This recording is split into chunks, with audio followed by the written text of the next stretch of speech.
नमस्कार। हेल्थलाइन में आप सभी का स्वागत है। क्या आप जानते हैं कि भारत में बाकी देशों के मुकाबले डायबिटीज के मरीज सबसे ज्यादा हैं और हर साल 10 लाख से भी अधिक लोगों की मौत इस बीमारी से हो जाती है। डायबिटीज एक डिसऑर्डर है जो जिंदगी भर आपके साथ रहता है। जांच रिपोर्ट्स के मुताबिक तैलीय खाना, फिजिकल एक्टिविटी की कमी और आनुवांशिक कारणों की वजह से ही ये भारत में इतना आम है। डायबिटीज को अच्छे से मैनेज करने से आपके जीवन की गुणवत्ता बरकरार रहेगी।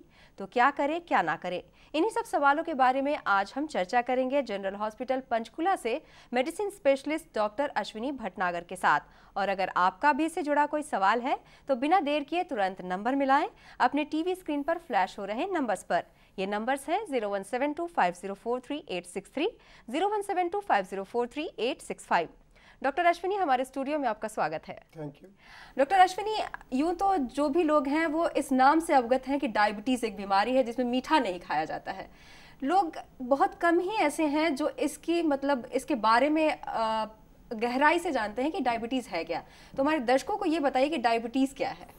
डायबिटीज़ एक ऐसी बीमारी है जिसमें मरीज का ब्लड शुगर लेवल हाई रहता है। एक आम भाषा में जब हम खाना खाते हैं तो जैसे जैसे खाना हजम होता है तो हमारे शरीर में ग्लूकोज की मात्रा बढ़ती जाती है। शरीर में एक हमारे ऑर्गन होता है पैनक्रियाज, जिससे एक केमिकल या हार्मोन कहते हैं जिसे हम इंसुलिन सक्रीट होती है, जो उस शुगर को एक निर्धारित तय सीमा में रखने की में मदद करता है जी। किसी भी कारण से वो इंसुलिन बननी बंद हो जाए या कम हो जाए तो जो ब्लड ग्लूकोज लेवल है वो बढ़ना शुरू हो जाता है, जिसको हम डायबिटीज मेलाइटिस का नाम देते हैं या आम भाषा में शुगर की बीमारी का नाम देते हैं। डायबिटीज की तो आपने बात की, इसके टाइप के बारे में भी मैंने काफ़ी सुना है, तो इसके टाइप्स क्या क्या हैं?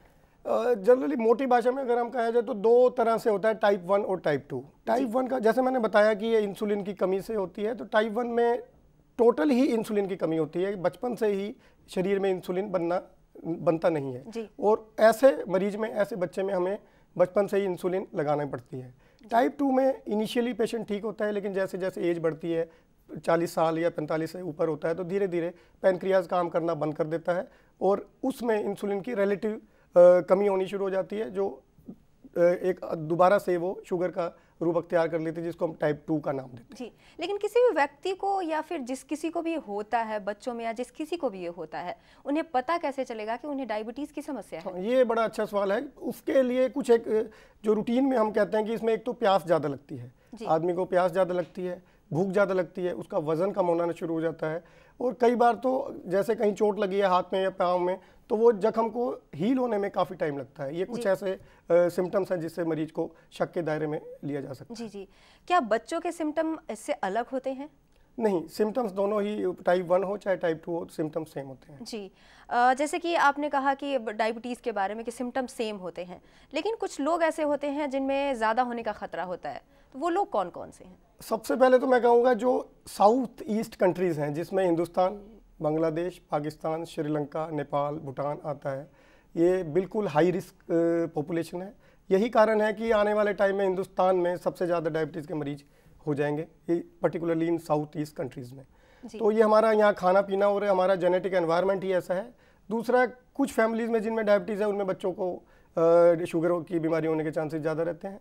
तीसरा, आजकल वेस्टर्न लाइफस्टाइल, सारा काम मशीनों पे हो रहा है, लैक ऑफ फिजिकल एक्टिविटी, हमारा खाना पीना बड़ा इरेटिक हो गया है। पिज़्ज़ा खाते हैं हम, दूसरी चीज़ें खाते हैं, रफेज नहीं लेते, हमारी हिंदुस्तानी डाइट को हम भूलते जा रहे हैं।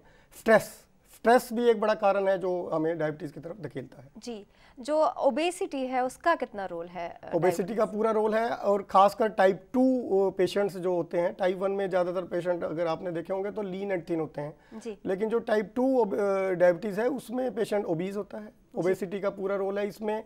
ओबेसिटी इंसुलिन को रेजिस्टेंस स्टेट में ले जाती है। शुरू में इंसुलिन तो बनता है हमारे यहाँ, लेकिन बाद में उसका असर होना कम हो जाता है, जिसको इंसुलिन रेजिस्टेंस स्टेट कहते हैं, और ये ओबेसिटी में ज़्यादा पाया जाता है। जी, यानी कि अगर वजन बहुत कम होने भी लगे या बहुत ज़्यादा बढ़ने भी लगे तो बिल्कुल रिस्क है, बिल्कुल रिस्क है। जी। तो डायग्नोसिस कैसे करते हैं आप किसी भी मरीज़ का? इनिशियली डायग्नोसिस हम इसमें ब्लड शुगर लेवल चेक करते हैं खाली पेट खाना खाने के बाद। कई पेशेंट्स में जो रिपोर्ट्स है थोड़ी डाउटफुल आ जाती है, बॉर्डर लाइन, उसमें हम एक ग्लूकोज टॉलरेंस टेस्ट होता है, उसमें हम पेशेंट को 75 ग्राम ग्लूकोज पिलाते हैं पानी में घोलकर, और उसकी बेस लाइन पर ब्लड शुगर लेवल करते हैं। 1 घंटे के बाद, फिर 2 घंटे के बाद शुगर लेवल करते हैं, और वो वैल्यूज़ हैं उनके हिसाब से देखते हैं कि क्या उस पेशेंट को डायबिटीज़ है कि नहीं। जी, जनरली आमतौर पर डायबिटीज़ का नाम सुनते ही लोग डर जाते हैं कि अब वो बिल्कुल मीठा नहीं खा पाएंगे। नहीं, ऐसा नहीं है। डायबिटीज़ में मैं मतलब ये कहना चाहूँगा कि बिल्कुल मना कुछ नहीं होता है। ये एक मिसकंसेप्शन है कि वो मीठा ना खाए, वो ये ना खाए, वो ना खाए, वो खाए अपना, लेकिन उसमें सिर्फ एक आम नॉर्मल आदमी से और डायबिटिक पेशेंट में ये फ़र्क है कि जो भी वो खाता है उसको लिमिटेड अमाउंट में खाए। जैसे एक आदमी सेब खा सकता है तो छोटा सेब ले सकता है, उसकी 2 फाड़ी ले सकता है। मना कुछ नहीं होता है इसमें। जी जी, खाने के बाद हम बात में करेंगे। पहले ये हमें बताएं कि जो भी मरीज़ इससे पीड़ित है, अगर वो सही समय पर इसका इलाज नहीं कराता है तो उससे क्या हो सकता है? बिल्कुल, ये डायबिटिक कॉम्प्लिकेशन बहुत एक खतरनाक रूप अख्तियार कर लेती है। मैं सिंपल भाषा में कहूँगा, जिस तरह से एक लकड़ी के फर्नीचर में अगर दीमक लग जाती है तो बाहर से तो हमें नहीं पता लगता कि उसको दीमक लगी हुई है, लेकिन जिस वक्त वो मेज गिर जाता है तब हमें पता लगता है कि इसको दीमक लगी हुई थी। ठीक इसी तरह से डायबिटीज़ जो है पेशेंट को अंदर ही अंदर खोखला कर देती है। इसमें अगर हम मेडिकल टर्म्स में देखें तो 2 तरह की कॉम्प्लिकेशंस हम लेते हैं, micro complication and macrovascular complication. उसमें मैक्रोवास्कुलर में ब्रेन पे इफेक्ट करता है, जिसमें लकवा के चांसेस ज़्यादा हो जाते हैं। हार्ट पे अफेक्ट करता है, हार्ट अटैक के चांसेस बढ़ जाते हैं। हमारे जो ब्लड वेसल्स हैं उसमें एक्ट करता है। आपने देखा होगा कई डायबिटिक पेशेंट्स में उनके इवन अंगूठा भी काटना पड़ता है, नीला पड़ गया, गैंग्रीन बन गया है।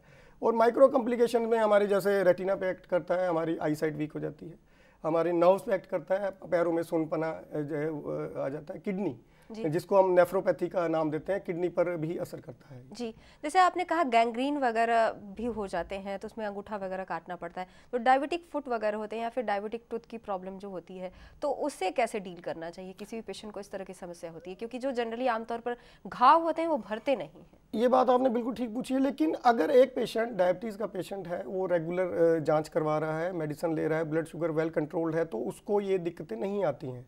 ये दिक्कतें उन पेशेंट्स में आती हैं जो अपनी शुगर को नियमित रूप से जांच नहीं करवाते हैं, या उनका लेवल 300, 400, 500 तक की रेंज में जाता है। तो ऐसे पेशेंट में अगर गैंग्रीन बन जाता है तो नेचुरली उसको, अगर हम उसको डील नहीं करेंगे या उसको जो नेक्रोज पार्ट है उसको काटेंगे नहीं, तो जहर पूरे शरीर में फैलने का खतरा रहता है। जी, जैसे गैंग्रीन पार्ट या फिर डायबिटिक फुट की बात करें तो उसमें उन्हें नाखून वगैरह भी काफ़ी ढंग से काटना पड़ता है। बिल्कुल, उसमें कोई भी चीज़, इसमें मैं एक बताऊंगा जो खास, मैंने अभी न्यूरोपैथी की बात की है, इसमें नसों पे जो सुनपना आ जाता है उस पर इफेक्ट करता है। इनिशियली तो पेशेंट को ऐसा महसूस होता है कि उसके पैरों में चींटियां चल रही हैं, कुछ रेंग रहा है जी। तो लेकिन धीरे धीरे ये जो सेंसेशन है ये टोटली खत्म हो जाती है, जिसको टोटल न्यूरोपैथी का नाम देते हैं हम। उसमें अगर पेशेंट को वो गर्म चीज़ में या गर्म पानी में भी पैर डालेगा उसको सेंसेशन नहीं होगी। ऐसे पेशेंट्स में इंजरी, फुट इंजरी होने के चांसेस ज़्यादा हैं। अगर वो नाखून काटे तो उसको बहुत डीपली ना काटे, बहुत ज़्यादा गर्म पानी में पैर ना, वो उनके इवन जो शूज़ हैं वो भी विद पैड्स होने चाहिए। जी, मतलब उनके जो जूते भी लेने जाएं तो उस दौरान खास ख्याल रखना पड़ता है। जी, कई बार ऐसा होता है कि जैसे डॉक्टर वगैरह भी जो एडवाइस करते हैं डायबिटिक फुट की जो समस्या होती है तो कहते हैं शाम के वक्त जूते ले, ये क्या वजह है?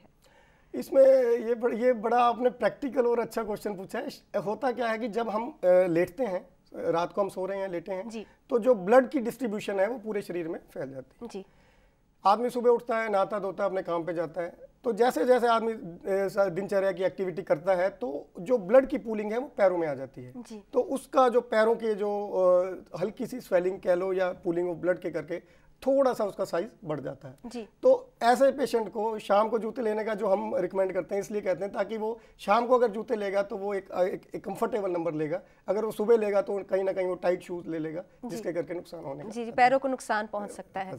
आपने शुगर लेवल की बात की, तो क्या शुगर लेवल किस तरह से जांच कराना चाहिए? क्या बार बार जाना चाहिए या फिर कैसे हफ्ते में जाना चाहिए? किस तरह से जांच कराना चाहिए? इसमें अमृता जी ऐसे है, इनिशियली जब हम डोज उसकी टाइट्रेट करते हैं या स्टार्ट करते हैं तो उसको हम 3 दिन बाद या 4 दिन बाद, और खासकर इंसुलिन अगर शुरू करते हैं तो दिन में 2 बार 3 बार भी हम शुगर की जांच करते हैं जी। लेकिन अगर एक लेवल आ जाता है, चाहे वो ओरल ड्रग से लेवल आ जाए या नॉर्मल लेवल या उसका इंसुलिन से आ जाए, तो फिर हम 15 दिन में एक बार टेस्ट, 10 दिन में, 15 दिन में एक बार करवा लेते हैं जी। तो क्या डॉक्टर इस बारे में बात करेंगे कि क्या घर बैठे भी इसकी जांच की जा सकती है? उससे पहले कुछ कॉलर जुड़े हुए, देखते हैं उनका सवाल क्या है। हेलो, हाँ जी, आप अपना नाम बताइए और आप कहाँ से बोल रहे हैं? मैं जितेंद्र सोनी बोल रहा हूँ, पंचकुला से ही, सेक्टर 7 से। जी जी, आप अपना सवाल पूछिए। मैं डायबिटीज का काफी देर से पेशेंट हूँ, इंसुलिन ले रहा हूँ काफी देर से मैं। ठीक है। हाँ जी हाँ जी। तो मेरे पैरों में मतलब काफी रात को सोते हुए जनचनाहट सी होती है।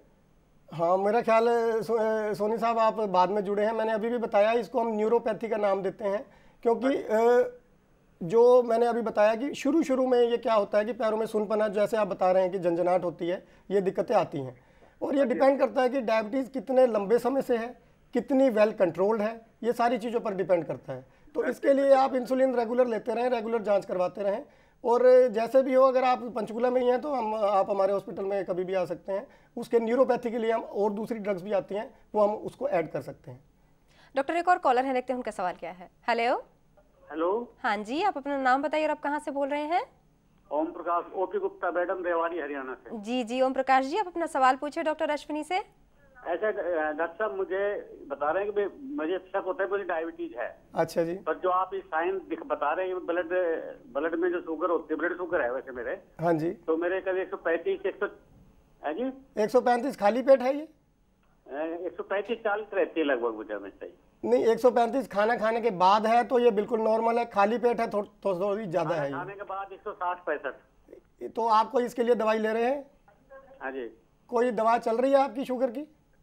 नहीं, जो ग्लूकोमोन जीवन लेता हूँ मैं। जीवन लेते हैं वो, ये आप थोड़ा सा इसमें फास्टिंग, आपकी शुगर थोड़ी ज़्यादा है, इसमें एक डाइट चार्ट लें आप, तो रेगुलर सैर करें, अपनी फिजिकल एक्टिविटी बढ़ाएं और दवा अपनी लगातार लेते रहें। जी, आपका कॉल करने के लिए धन्यवाद।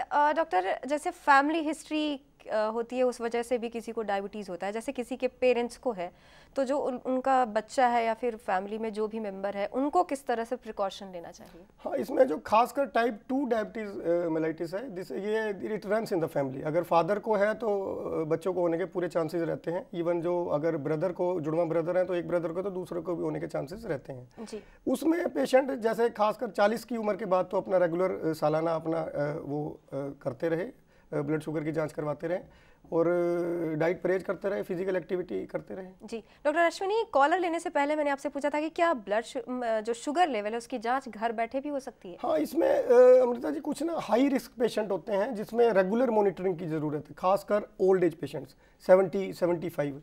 ऐसे पेशेंट्स में ब्लड शुगर ज़्यादा होना भी नुकसानदायक है और किसी भी स्टेज पर, क्योंकि उनका खाना पीना थोड़ा कम होता है, अगर वो कम हो जाए वो भी खतरनाक है। जी। प्रेग्नेंट फीमेल्स में भी शुगर का काफ़ी हमें स्ट्रिक्ट कंट्रोल रखना पड़ता है। तो वो ऐसे पेशेंट्स, कोई ऐसे पेशेंट जिनमें हार्ट की प्रॉब्लम है, जिनमें कोई इन्फेक्शन है, सीवियर इन्फेक्शन है, कोई किडनी की डिजीज़ है, लंग्स खराब हैं, तो ऐसे पेशेंट घर में शुगर की मॉनिटरिंग कर सकते हैं। जी डॉक्टर, हमारे साथ कुछ और कॉलर जुड़ गए हैं, देखते हैं उनका सवाल क्या है। हेलो। हेलो। हाँ जी, आप अपना नाम बताइए और आप कहाँ से बोल रहे हैं? जी, मेरा नाम सुखविंदर सिंह है, मैं गुजरात से बोल रहा हूँ। जी सुखविंदर जी, आप अपना सवाल पूछिए। क्या डॉक्टर साहब, मेरे को ना अभी 2 महीने पहले ही मैंने अपना शुगर लेवल चेक कराया तो मेरे को शुगर नहीं है, डायबिटीज हुई। ठीक है जी। तकरीबन उस टाइम मेरा खाने के बाद में 280 था। 280 बहुत ज़्यादा है। और खाली पेट? खाली पेट तो नहीं, उस टाइम मैंने कराया था, लेकिन चालू कराया, फिर आप गुजरात में आके मैंने चेक कराया तो खाली पेट मेरा 150 ऐसा कुछ निकला। 150 कह रहे हैं? 150 ये ज़्यादा है, आपको डायबिटीज़ की रोग लग चुका है। तो इसमें आपके फादर को भी थी ये शुगर की शिकायत? ये सिर्फ मेरे को ही है अभी इसमें, तो वो कह रहे हैं सिर्फ उन्हीं को है ये शिकायत।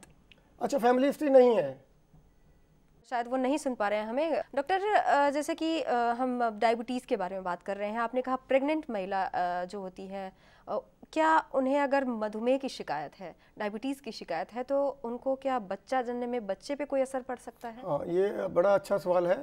इसमें जो प्रेग्नेंट फीमेल विद डायबिटीज़, इसको हम 2 पार्ट्स में डिवाइड करते हैं। एक ऐसी महिला जिसको ऑलरेडी डायबिटीज़ है, अगर वो प्रेग्नेंट हो जाती है, नंबर 1। दूसरी ऐसी महिला जो नॉर्मल है लेकिन प्रेगनेंसी के दौरान उसको शुगर डेवलप होती है, उसको हम जेस्टेशनल डायबिटीज़ कहते हैं। दोनों ही उसमें हमने स्ट्रिक्ट कंट्रोल ऑफ डायबिटीज़ रखना होता है, क्योंकि अगर शुगर हम कंट्रोल ना करें तो बच्चे के ब्रेन पे इफेक्ट पड़ता है, बच्चा साइज़ में बड़ा होता है। कई बार आपने सुना होगा कि 4 किलो का 5 किलो का बच्चा पैदा हुआ, ऐसे बच्चे के डिलीवरी के दौरान काफ़ी दिक्कत आती है, ऑपरेशन करना पड़ सकता है, इवन ब्लीडिंग ज़्यादा होती है। तो प्रेग्नेंट फीमेल को कंट्रोल स्ट्रिक्टली करना चाहिए। डॉक्टर अश्विनी, हमारे साथ कुछ कॉलर जुड़ गए हैं, देखते हैं उनका सवाल क्या है। हेलो। हेलो हाँ जी, आप अपना नाम बताइए और आप कहाँ से बोल रहे हैं? मैडम, मैं चंद्र कमल खरड़ से बोल रहा हूँ। जी जी, आप अपना सवाल पूछिए डॉक्टर अश्विनी से। सर मैं ना पहले ड्रिंक करता था एक्चुअली, हाँ जी, उसके कारण मेरा ओवरवेट हो गया था। ओवरवेट होने के कारण मेरे को शुगर की प्रॉब्लम हो गई थी। ठीक है जी, उसके तो 5-6 साल हो गए, लेकिन मैं ड्रिंक तो नहीं अभी करता। ठीक है। लेकिन अभी भी मेरी कुछ देर कभी साल में कभी 1.5 साल में शुगर बढ़ जाती है। उसके लिए आप कोई मेडिसिन ले रहे हैं? मैं मेडिसिन कोई नहीं लेता, एक्सरसाइज वगैरह लॉन्ग वॉक वगैरह करता हूँ डेली। नहीं चंद्र जी, इसमें कुछ मैं आपको एक खासकर एक टेस्ट होता है HbA1c, ये आप अपने नज़दीकी डॉक्टर को दिखा के ये टेस्ट करवा सकते हैं। इसमें आपकी पिछले 2 या 3 महीने की डायबिटीज़ कंट्रोल का लेखा जोखा होगा, एक तरह की आपकी पिछले 3 महीनों की जन्म पत्री होगी। तो अगर ये ज़्यादा आती है, इसकी कुछ वैल्यूज़ होती हैं, अगर ये ज़्यादा है तो आपको मेडिसिन स्टार्ट करनी चाहिए, क्योंकि आप ये बता रहे हो कि बीच बीच में आपका शुगर का लेवल बढ़ जाता है। जी, आपका कॉल करने के लिए धन्यवाद। डॉक्टर, इंसुलिन की बात आप कर रहे थे। इंसुलिन क्या पूरी ज़िंदगी लेना पड़ता है या फिर उसे कोई समय निर्धारित होता है लेने का? इसमें अमृता जी मैंने बताया, जैसे टाइप 1 में तो शुरू से लेके starting from the birth till complete age उसमें लगातार लेनी पड़ती है। टाइप 2 डायबिटिक पेशेंट्स में इनिशियली हमारे पास बहुत सारी ड्रग्स हैं जिसको हम इनिशियली शुरू करते हैं, और जैसे जैसे वक्त बढ़ता जाता है कुछ ड्रग ऐड ऑन करते हैं, कुछ पेशेंट्स अपनी लाइफस्टाइल मॉडिफिकेशंस करता है। लेकिन एक स्टेज आफ्टर मे बी 8 और 10 ईयर्स के बाद एक ऐसी स्टेज आती है जब इंसुलिन टोटली बननी बंद हो जाती है। ऐसे स्टेज में इवन टाइप 2 डायबिटिक पेशेंट्स में भी इंसुलिन को लेना पड़ता है और उसको लाइफ लॉन्ग लेना पड़ता है। जी डॉक्टर, हमारे साथ कुछ कॉलर जुड़ गए हैं, देखते हैं उनका सवाल क्या है। हेलो। हेलो। हाँ जी, आप अपना नाम बताइए और आप कहाँ से बोल रहे हैं? हाँ, मैं विनोद कुमार बोल रहा हूँ हनुमानगढ़ से। जी जी, आप अपना सवाल पूछिए। ये हमारे एक बच्ची है 13 साल की, उसको शुगर है। हाँ, इसमें इंसुलिन चल रही होगी, उसको इंसुलिन तो लगातार लेनी पड़ेगी विनोद जी, उसको बच्चे को। इंसुलिन चल रही है। हाँ जी। उसमें ये है कि इंसुलिन 5-6 साल से चल रही है, कभी उसकी मात्रा घट जाती है, कभी बढ़ जाती है। हाँ जी। तो बीच में किसी ने बोला कि इंसुलिन से ठीक नहीं होगी, इसको आप कोई दवाई वगैरह पिलाते हैं उसके पास ले जाओ, उससे ये ठीक हो जाएगी। विनोद जी, ये मैं एक बात कहना चाहूँगा, बच्चे का मामला है, पहले तो मैं उस सवाल का जवाब दूंगा। आप ये कह रहे हो कि कभी शुगर कम हो जाती है, कभी बढ़ जाती है। इसमें क्या है कि बच्चा एक अडल्ट आदमी तो एक स्ट्रिक्ट डाइट चार्ट को फॉलो कर सकता है, बच्चा स्ट्रिक्टली फॉलो नहीं करता। उसमें कभी अगर वो बाजार गया तो वो जैम भी खा लेगा, पेस्ट्री भी खा लेगा, या कई बार वो फूड को खाएगा ही नहीं और खेलता रहेगा, तो शुगर बहुत कम हो जाएगी। तो ये है कि बच्चे में कभी बढ़ गई कभी कम हो गई। दूसरी बात, जो आपको ये गाइड कर रहे हैं कि इंसुलिन बंद कर दो और इसको दवाई शुरू कर दो, या कहीं और से किसी कोई बाबों के पास ले जाते हैं, तो ये चीज़ें ना करें। इंसुलिन की रिक्वायरमेंट उसको सारी उम्र चलेगी, क्योंकि ऐसे पेशेंट अगर इनकी शुगर बढ़ती है तो उनको इवन जिंदगी का भी खतरा हो जाता है। तो इंसुलिन प्लीज़ कंटिन्यू रखें अपने डॉक्टर की सलाह पर। डॉक्टर, एक और कॉलर है, देखते हैं उनका सवाल क्या है। हेलो। Hello ma'am. हाँ जी, आप अपना नाम बताइए और आप कहाँ से बोल रहे हैं? मैं बब्बू दोहड़े बोल रहा हूँ, गौरी टोला, महाराष्ट्र से। जी जी, आप अपना सवाल पूछिए। डॉक्टर साहब, मुझे ये पूछना है, मेरे फादर को ब्लड शुगर अभी 260 है, उनका अप डाउन होते रहता है, तो मैं एलोपैथिक की दवा वगैरह करते रहता हूँ उनसे, तो वो दवा से आराम होता है, और जैसे दवा वगैरह बंद कर देते तो और वो क्रिएट हो जाता है। तो मुझे आयुर्वेदिक करना चाहिए क्या एलोपैथिक में विश्वास करना चाहिए, ये बताइए डॉक्टर साहब। नहीं, अब देखो, अगर मैं अंग्रेजी दवाइयों का डॉक्टर हूं तो मैं तो ये कहूँगा, क्योंकि हमारी जो दवाइयाँ आती हैं US FDA से अप्रूव्ड होती हैं, उस पर कई सालों तक रिसर्च होती है, उसके बाद वो मार्केट में आती है। और देसी दवाई में वो क्या दे रहे हैं क्या नहीं दे रहे हैं, एटलीस्ट उसके बारे में मैं कुछ नहीं कह सकता। तो आप जो अंग्रेजी दवाइयाँ हैं वो लेते रहें और ब्लड शुगर नियमित रूप से जाँच करवाते रहें। जी, आपका कॉल करने के लिए धन्यवाद। डॉक्टर, डाइट्स को लेकर काफ़ी ज़्यादा समस्या होती है जो डायबिटिक होते हैं, क्योंकि उनको भूख भी बहुत लगती है, तो उन्हें किस तरह से मील लेना चाहिए, दिन में कितनी बार खाना चाहिए, स्नैकिंग किस तरह से करना चाहिए? इसमें मतलब डाइट का सबसे जो फर्स्ट स्टेप है डायबिटिक मैनेजमेंट में डाइट का है। तो डाइट में इसमें मैंने पहले भी शुरू में कहा है प्रोग्राम में कि उनके लिए मना कुछ नहीं होता है। ये एक बड़ा मिसकंसेप्शन है।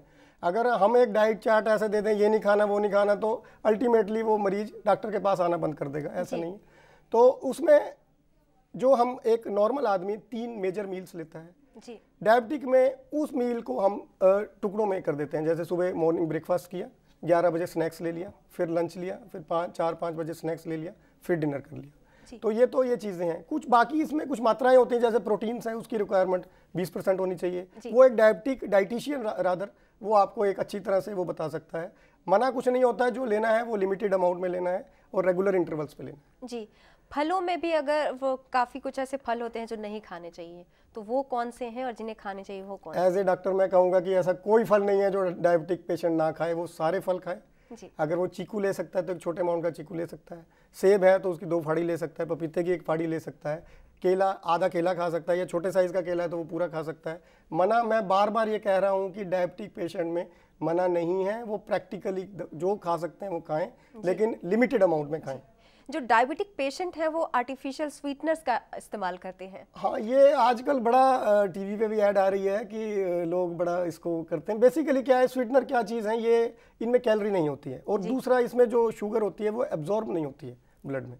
तो पेशेंट अगर बिल्कुल किसी को कहा कि तूने मीठा ज़िंदगी में खाना ही नहीं है तो वो बड़ा परेशान हो जाता है। नेचुरली आखिरकार ह्यूमन बीइंग है, उसका भी दिल करता है। तो ऐसी स्वीटनर की टेबलेट ले सकता है, इसका नुकसान कोई नहीं है। ये एक टेस्ट मेकर की तरह है, इसमें कैलोरी नहीं होती है, और दूसरा इसमें एब्जॉर्प्शन या ब्लड लेवल शूट अप नहीं करता है। इसका कोई नुकसान भी है? इसका कोई नुकसान नहीं। क्या इससे एडिक्शन भी होती है? लोग कहते हैं लेना शुरू करते हैं तो इसे बार-बार ऐसा कुछ नहीं है, ऐसा कुछ नहीं है, किसी चीज़ की कोई एडिक्शन नहीं है। जी, डायबिटिक पेशेंट को अगर डायबिटिक मैनेज करने की हम बात करें तो उसे किस तरह से अपनी जो उसकी लाइफस्टाइल है, क्योंकि उसे डायबिटीज़ पूरी ज़िंदगी झेलनी है, तो उसे अपने जैसे उसकी ज़िंदगी आमतौर पे क्या सामान्य रहती है, किस तरह से वो अपने डायबिटीज़ को मैनेज करे और किस तरह से अपनी लाइफ को आम आदमी की तरह जिए? नहीं, अगर साइकोलॉजिकल इफेक्ट से देखो तो पेशेंट को ये लगेगा कि मेरे को डायबिटीज़ है तो सारी उम्र उस बीमारी के साथ मैंने जीना है। लेकिन जिस तरह से आजकल लेटेस्ट ड्रग्स आ रही हैं, लेटेस्ट इंसुलिन आ रही है, तो उसमें कोई ऐसी दिक्कत नहीं आती है। वो बिल्कुल नॉर्मल लाइफ जी सकता है, खाने पीने में अपना ध्यान रख सकता है। थोड़ा सा रिस्ट्रिक्शंस ये हो जाती हैं कि जैसे मैंने बताया कि अगर एक एग्जांपल देता हूँ, जैसे अल्कोहल की बात आती है, एक रूटीन में आम आदमी में भी 3 पैक 4 पैक पी सकता है, तो डायबिटिक पेशेंट के लिए वो मात्रा लिमिटेड है। जैसे हम मील्स में कहते हैं 30 ml है, तो वो 2 पैक ले सकता है। तो उस तरह से लिमिटेड। रिफाइंड शुगर जैसे मान लो जेलीज है या आपका केक है, ये अवॉइड करें, रसगुल्ले अवॉइड करें। तो जो रिफाइंड शुगर्स हैं वो अवॉइड करें, बाकी चीज़ें जैसे हैं वो ले सकता है, उसके लिए ऐसा कुछ नहीं है। जी, डॉक्टर अश्विनी, हमारे स्टूडियो में आप आए, मधुमेह है यानी कि डायबिटीज़ के बारे में जानकारी दी, आपका बहुत बहुत धन्यवाद। तो ये था डायबिटीज़ यानी मधुमेह से जुड़ी हुई समस्याओं से संबंधित आज का हमारा हेल्थलाइन कार्यक्रम। उम्मीद है कि आपने आज के इस कार्यक्रम को ध्यान से सुना और देखा होगा, और डॉक्टर भटनागर के द्वारा यानी अश्विनी भटनागर के द्वारा दिए गए सुझाव को ध्यान में रखकर अब आप अपना सही इलाज कराएंगे और अपनी सेहत का खास ख्याल भी रखेंगे, तभी आप डायबिटीज़ जैसी बीमारी को मैनेज कर पाएंगे।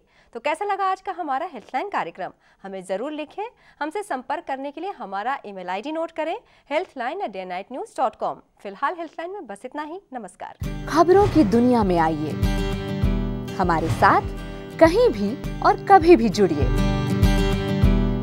हम मिलेंगे फेसबुक पर, हम दिखेंगे यूट्यूब पर, हमें फॉलो कीजिए ट्विटर पर। खबरों के साथ बने रहिए रात दिन।